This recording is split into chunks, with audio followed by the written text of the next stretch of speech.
Thank you, Alicia. Good afternoon. Hope everyone is in good health, keeping well, and staying safe. Let me just share my screen 1 sec. Okay, welcome to Nomura's presentation today on our outlook for 2022 and our topic, Heightened Volatility, but stay invested on a global basis. So my name is Aiman, and I'm part of the investment team here at Nomura Asset Management Malaysia. Many thanks to FSM for this opportunity to speak to you today, and thank you to all of you as well for your time in attending, and I hope that you find this presentation useful and interesting. So to start with, just a quick intro on our company. Some of you may have heard of the name Nomura, and we have been speakers at previous FSM events on a number of different topics. But for those of you that haven't heard of us, we are one of, if not the largest, Japan-based investment houses. And we are also one of the largest fund managers, not only in Japan, but globally by AUM. Here in Malaysia, we were incorporated in 2006. So we've been here a good 15 years. Our clients are predominantly institutional, but we are increasingly shifting towards more retail offerings. We have a full suite of capabilities here locally in KL for both conventional and Islamic in all the major asset classes, domestic, equity, global equity, and fixed income sukuk. We manage about 29 billion ringgit in total assets under management, AUM, in Malaysia alone. And for my team, which as the MC mentioned, the global equities team, we are directly responsible for USD 2 billion in AUM. Our KL Global Equities team, which I'm a part of, is actually part of a wider team with some colleagues in London, UK. We all cover different sectors and share our best ideas with one another in order to maximize the returns for our clients. It's also a very experienced team, which has been together for about 7 to 12 years on average for the core members. So that's me, highlighted in green. And as the MC also mentioned, I've been with Nomura for about 8 years now, where I cover Australia and healthcare, amongst other things. I used to study and live in Australia, where I also did my double degree, as was also mentioned, in Melbourne Uni. And I was an Australian PR, so I tried to use a bit of my previous experience there to bring some value to the team as well. So now moving on to what you're really here for, which is what are our thoughts for 2022. No doubt it should be an interesting year with a number of headwinds battling against the tailwinds for markets. We think that there's 4 main concerns or worries for the average investor heading into the year. Firstly, is that growth is starting to slow following 2021, which was a big rebound year. Second is that inflation has continued to be quite high in a few countries, including the US, which as we all know is the main one. Third is that the US Federal Reserve has moved to a more hawkish stance and could both hike rates as well as taper, which would be negative for markets. And we're seeing some sell-off to start the year due to this. And lastly, after something like a 29% total return in 2021, the market has already had a very good run and aren't things looking quite expensive. So we think that these are all actually valid concerns, and hence in our outlook, we intend to address all 4 of these points and hopefully help you to frame what and where to invest by sharing our view on what are the best markets as well. Most of us know that the post-COVID recovery, is the fastest recovery, similar to the global financial crisis. Assuming that this pace of recovery continues, then we would get to late cycle by the second half of this year. And this, I know this is one of the previous speakers' topics as well. In fact, we are only 1 year away from entirely closing the pre-pandemic gap in GDP growth.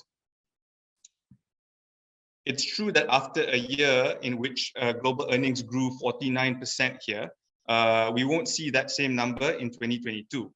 But the market is currently pricing in an 8% level of EPS growth in 2022, which is not too bad at all. 8% earnings growth would normally be one of the better years looking back in history if the global market is able to deliver that.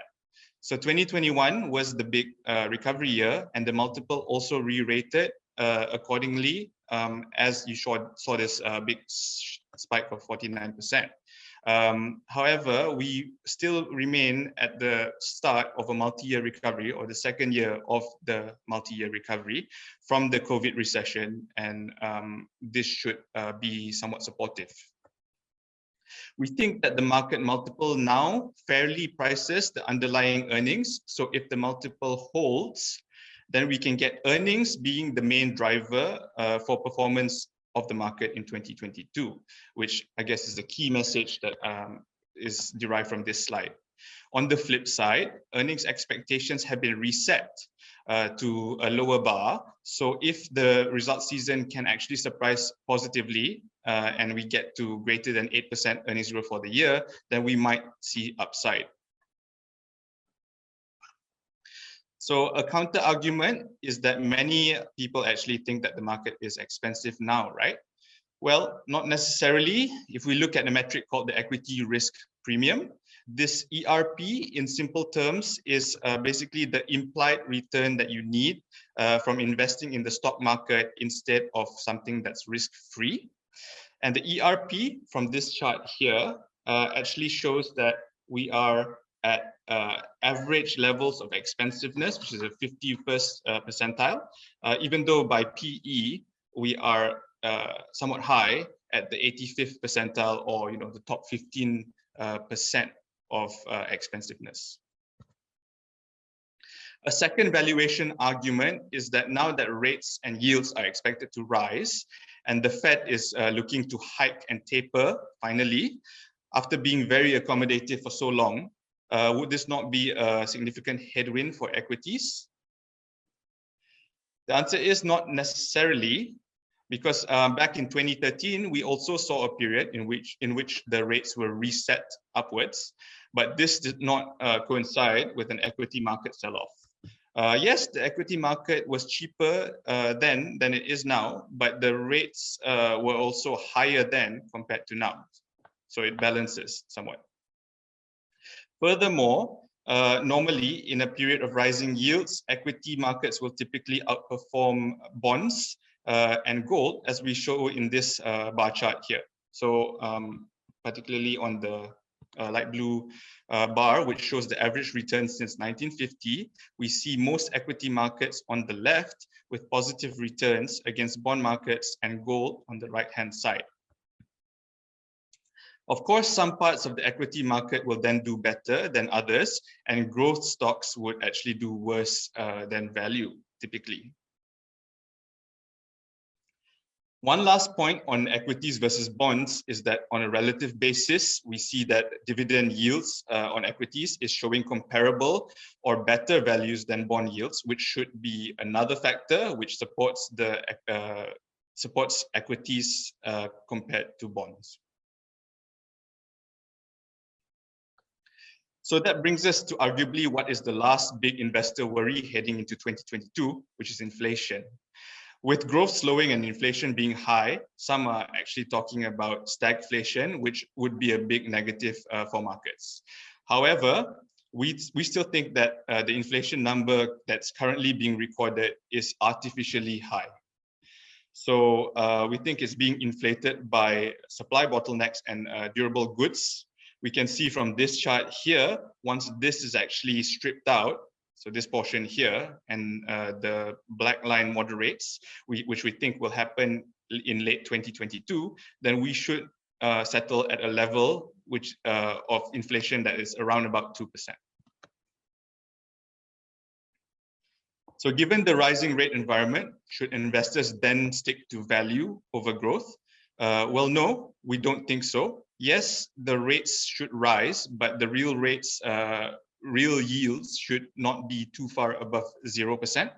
With inflation set to moderate to around 2%, that means the nominal rates for the US 10-year treasuries should land about 2% as well. And we've already seen that value has already outperformed growth. So unless we are actually wrong about inflation moderation and the rates move ends up being sharper than most expect, then value stocks might not necessarily continue to outperform from here over growth in a straightforward manner. We think that the so-called secular growers or companies that have a very long pathway for growth can still outperform, as they are the ones that can continue to deliver the most earnings growth for investors. On this chart here, we can see that they are forecasted to deliver more than double the US market growth in 2022 and triple in 2023. Hence, they still stand a good chance of outperforming the market from here. As I mentioned previously, earnings should be the main factor driving performance of these stocks. And the valuations on these stocks is not surprisingly not that bad either.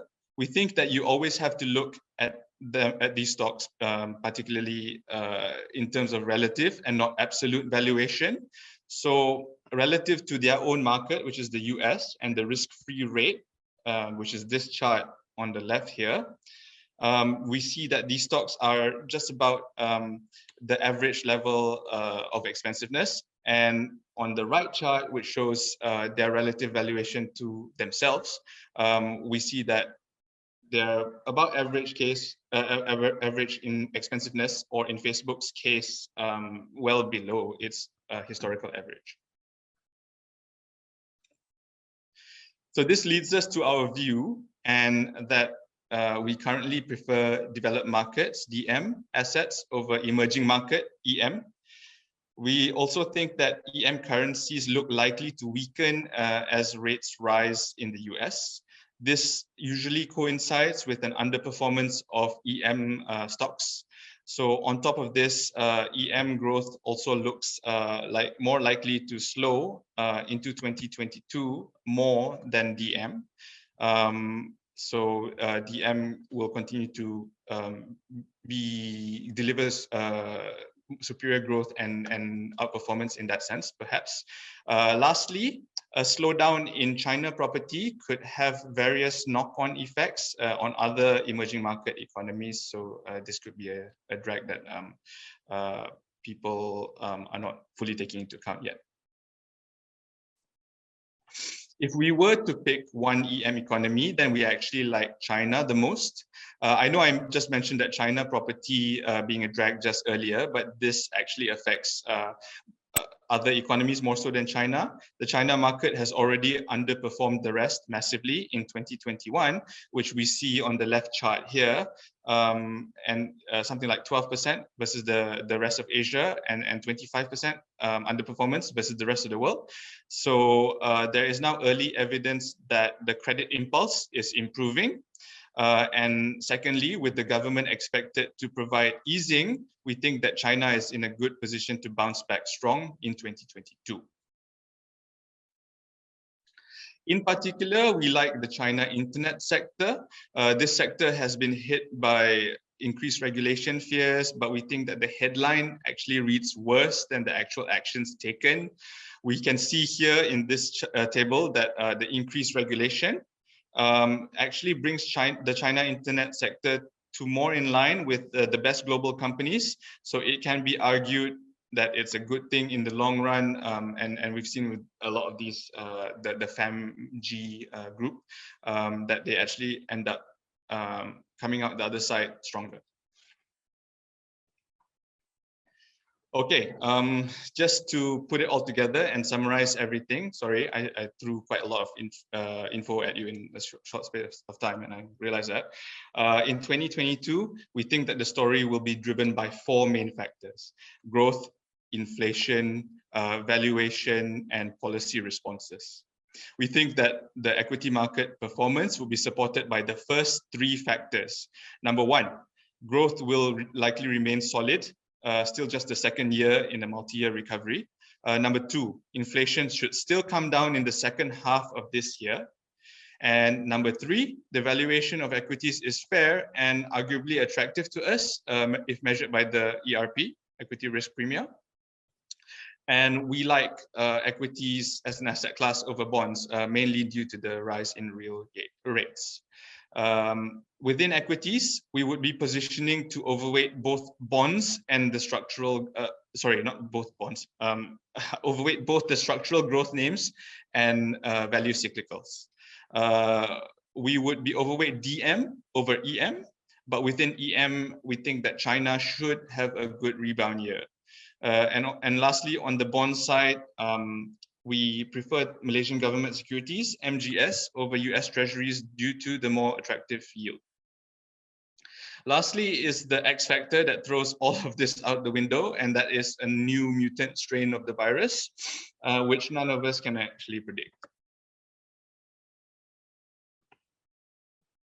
Okay, so this slide actually shows you the difficulties in trying to time the market, and it ties back into our topic, which is to stay invested globally for the long run.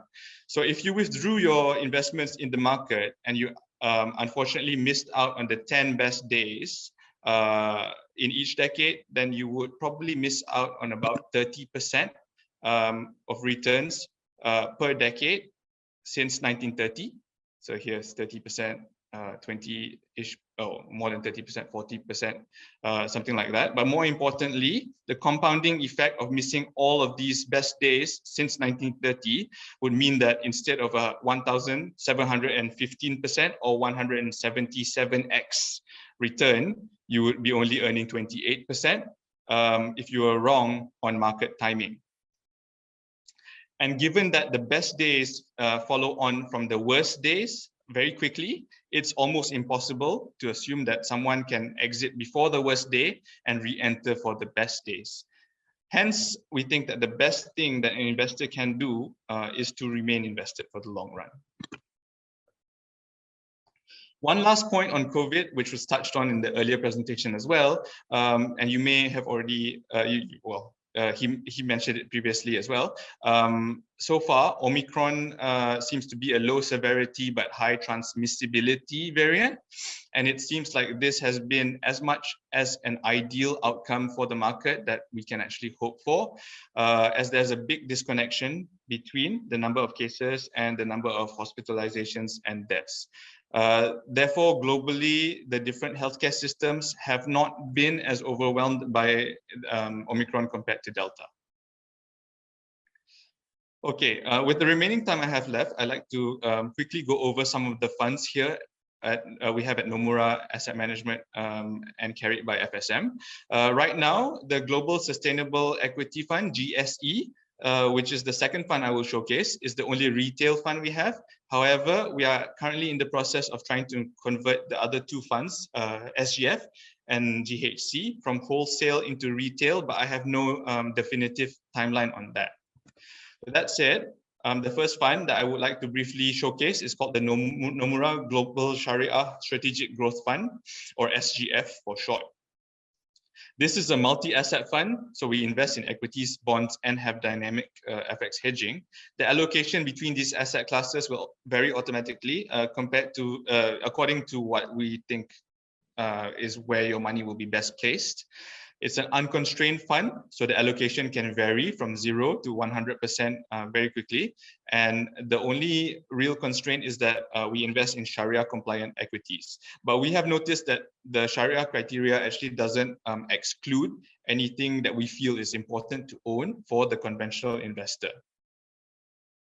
Last year, we did about 11% return, which is not bad for a multi-asset fund at all. So the idea behind this fund is actually quite simple.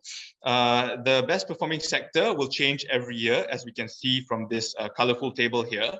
Last year, it was commodities. The year before that, it was gold.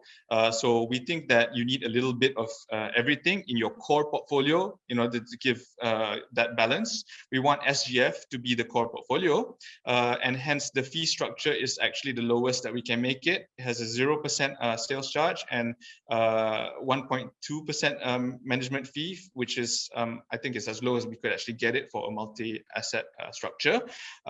This is so that it eats into the returns as little as possible for our clients. In our equity book, we look to invest in very long-term themes.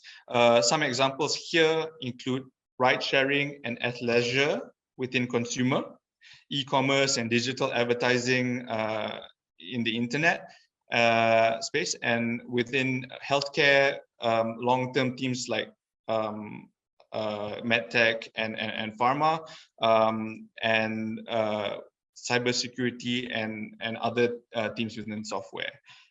These types of themes are unlikely to be derailed by recession, and are actually more often they are the disruptors to an industry rather than being disrupted by something. So hence SGF is our all-in-one or core portfolio, which we think everyone can actually benefit from. And it uses our capabilities and networks in order to decide on asset allocation with minimal fees. Next is the Global Sustainable Equity, or GSE fund. I mentioned this is a retail fund and our newest fund. And this is the fund for you if you want something that delivers on returns as well as environmental, social, and governance, or ESG outcomes. So this is what we mean by double bottom line, not only returns, but also positive impact to the wider world through 6 impact goals, which then tie into the UN Sustainable Development Goals, the SDGs. So it was only launched in December 2021, so it doesn't have the longest track record, but the target fund delivered something like 18-19% returns in 2021. I think this is a really interesting slide, as we have managed to measure for 1 million USD invested into our fund. Some of the key outcomes is as follows. So you get 796 kilograms, almost 1 ton of recycling and recovery of materials to help mitigate natural capital depletion. You get 386 tons of lower CO2 emissions in order to help climate change. You have 1,582 liters of more drinking water available to those that need it, which benefits approximately 303 people in underserved communities. You get 189 more vaccines available, and you get more access to financial services for about 59 needy individuals, and treatment for 7 diabetes patients, and coverage for 13 more people who need it with medical insurance. So this is something I think is a unique selling proposition for people that really care about ESG. So in summary, for GSE, we are looking for a double bottom line of returns, coupled with responsible investment. We are addressing the UN SDGs through 6 main measurable impact goals, and we measure them very often. We are leveraging our same philosophy and expertise of the team and combining it with a total stakeholder impact philosophy. We aim to hold about 35 to 40 stocks, and the strategy's AUM for the mother fund is about 700 million US dollars. So last but not least is our Global High Conviction, or GHC fund. As active managers, seeking alpha is our DNA. Hence, the GHC is meant to be a reflection of the best ideas on a bottom-up basis that our team has in order to help deliver you that alpha.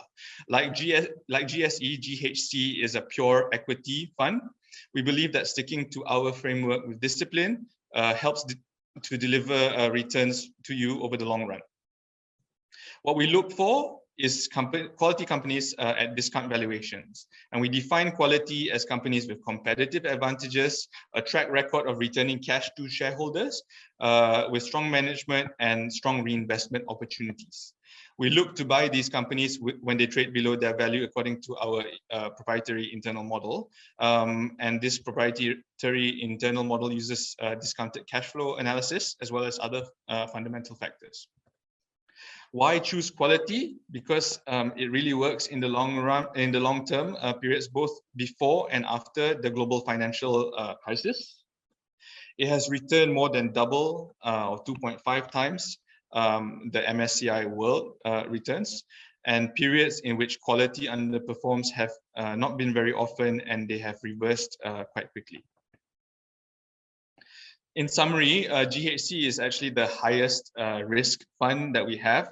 But we think for the investor that looks to really utilize the active manager for alpha or excess returns, it is suitable. It is higher risk because it is concentrated and aims to hold about 17 to 25 stocks at a particular time. And the contributing analyst and the team run a rigorous bottom-up approach to identifying what's the best ideas for this portfolio.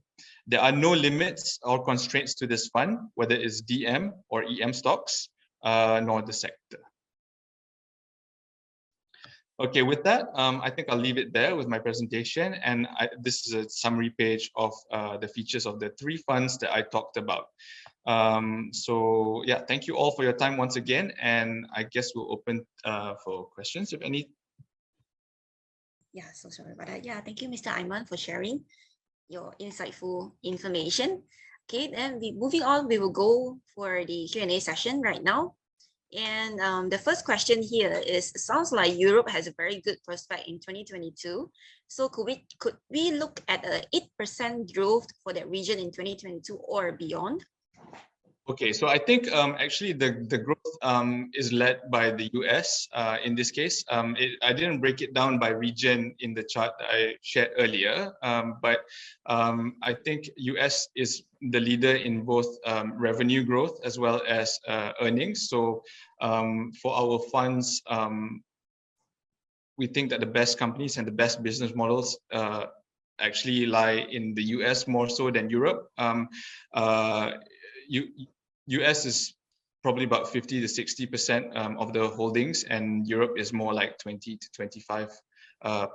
But there are some gems that you can find in European companies in the fintech space and so on. But I think in terms of ranking order, it's still US over Europe for us, and it has a cleaner runway to deliver you that earnings growth. Thank you so much. And then for the second questions, given that the dividend yields have sustained, would it be good to just target dividend funds at the moment? Okay. Yeah, I think this is a little bit trickier. I know that our personal view is that you're getting the best opportunities right now as the market pulls back in the growth names, because the fear right now is approaching peak fear on tapering, and this impacts both, like the previous speaker also mentioned this, but the long duration assets, of which growth companies are long duration assets, and they are pulling back more than what you see in like the dividend stocks. So my personal view is that if you're not invested in the markets right now, I think growth is giving you the better opportunities in order to start your investment portfolio. All right. And then when you say you prefer China, so does this include H shares or you are looking at A shares? So we tend to focus more on the blue chip, large cap companies. The likes of Tencent and Baba in the internet sector. So I think that's actually the main focus for us, and that's where we think the opportunities are the most attractive and the most secular names that we can find. Okay, so for this too, right? Are you guys investing over the H market, H shares, or over the US? We are not constrained, so we can do either one. But I think we, given the news of the delisting and things like that, we have tended to go towards more of the H shares. Okay. Yeah, which also comes with a bit of its own risk. But, yeah. Okay. All right, then moving on, in developed market, just now, yeah, you did answer this one, which market will offer better value? So just now you mentioned that the US is having a better value over the Europe, right? That's what we think. Yeah, okay. And then moving on, so since Nomura is more keen on the developed market, so what's the key factors that leads to the differences in opinion? Because some of the funds that is sees more potential in the emerging market instead of the developed market? Yeah, that's a good question. I think maybe there's some inbuilt bias in what I cover as well. But I think that looking at the long term, you have outside of China, US has been the key driver of growth, and we are definitely underrepresented in our investment portfolios for global names. This domestic market bias happens everywhere. So I think even if you look at like where I used to live as well, the Australian market, Australia pension funds, a lot of them hold like 60-ish% of their local market. So there is that bias where you tend to spend more time and understand better the companies in your own domestic region and neglect the global names. So I think when we look at all these global names and the natural consolidators of the industries and the best companies, they do sit in the US for a reason, and they have proven to be the strongest ones. So I even if you like do a back test of market returns, US always comes out on top, and that's kind of our view. And we think that the growth slowdown impacts EM more than DM, but it comes down to also opinion to some extent too. So. All right. And then moving on, there's another question here. So what's your thought process whether to investing in self-managed funds or to use feeder funds in Nomura? Oh, okay.